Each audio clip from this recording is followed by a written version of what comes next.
Greetings all, it's Max, and we are back, and we're going to do a little bit about dispensation. It was one of the last questions asked in the live stream, and I knew that we're all going to have different opinions on that, the people that are on the panel. But I just wanted to do a brief overview of what a dispensation is.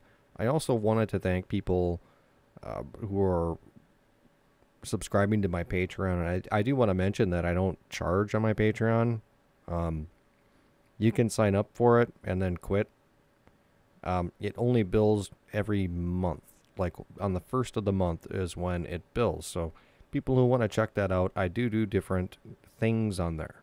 Okay, I do primarily movie reviews, and you can see me play guitar and stuff like that. It's only been up for a month and a half, so there's not a great deal up there. But go check it out if you want to. It doesn't cost you anything as long as you cancel before the first of the month. So I wanted to talk about that. Anyways, dispensation. What we mean by dispensations is rightly dividing the word of truth. And really, here's where I knew I was going to have some issues with probably both Brett and Robert Breaker as far as where dispensational lines are drawn. The important key factor is that dispensations are there, and anybody who does not believe in that does not believe that there's a difference between the Old Testament and New Testament. I mean, that's a basic dispensation. It's dividing the word of truth based on the revelation that God gives man throughout history. That's what it is. Where do I stand? My dispensation is Old Testament. Everything is Old Testament until Jesus dies, and then that's the New Testament. And everything changes. I also believe that there is a dispensation between what's going on with the Jews and what's going on with the Gentiles. That's my dispensations, and that's where I see it.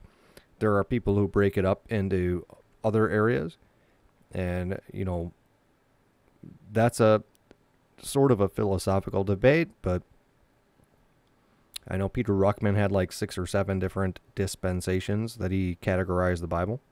I will say probably Revelation is probably a different dispensation there too, because there's some other stuff going on that doesn't apply to today. But that's off in the future.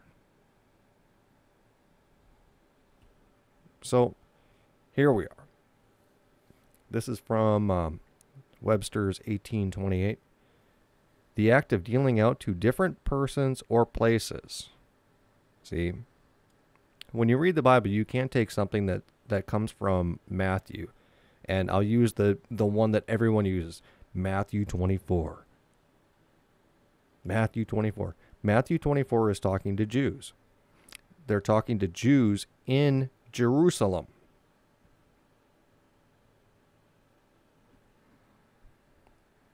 You can't bring that into the church age. Number 2, dealing of God to his creatures, the distribution of good and evil, natural or moral, in the divine government.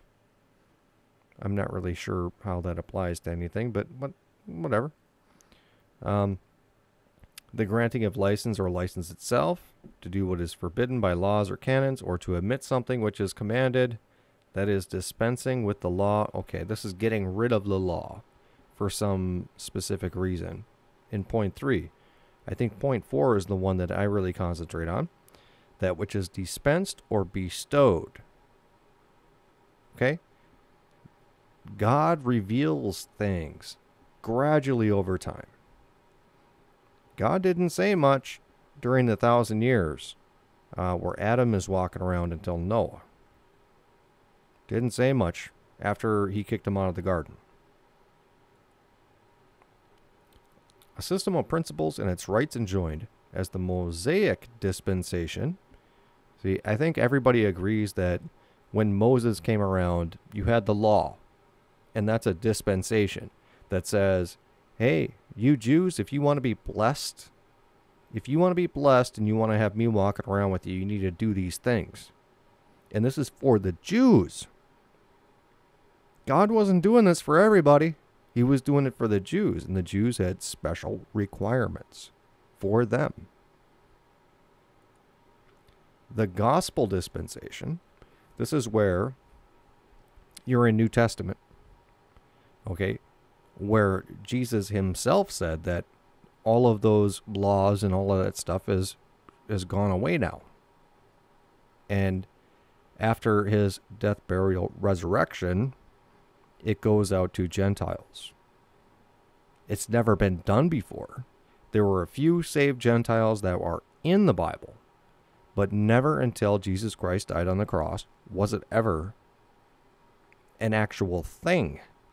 Jesus, when he was alive, actually didn't want to deal with the woman at the well. He says, your time is going to come.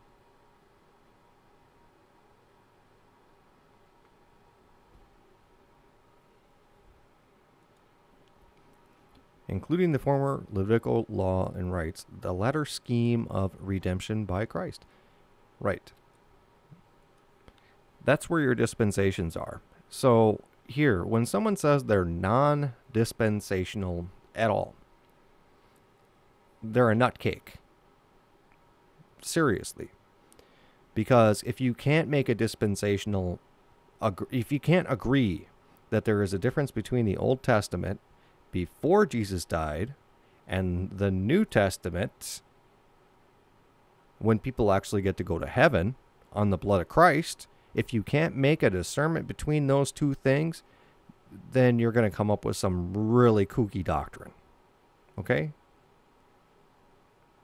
And if you can't make the discernment between Jews and Gentiles, you're really messed up. And there is a lot of people out there who cannot make that discernment. Just can't. I don't know why. So there is also a thing out there called hyper-dispensationalism and stuff like that, where you take one line of scripture and make a whole doctrine out of it. When I do things and I read the entire chapter for the most part. Most of the time when I do a Bible study, I read the entire chapter so everyone can get everything in context, and I can make commentary on the whole thing and deal with the appropriate subject. Hyper-dispensationalism will take a line from anywhere, and they'll just use one verse. It might be 10 words, and they'll make an entire doctrine out of it. That is not what dispensationalism is. Dispensationalism is understanding. God is talking to the Jews here. All right?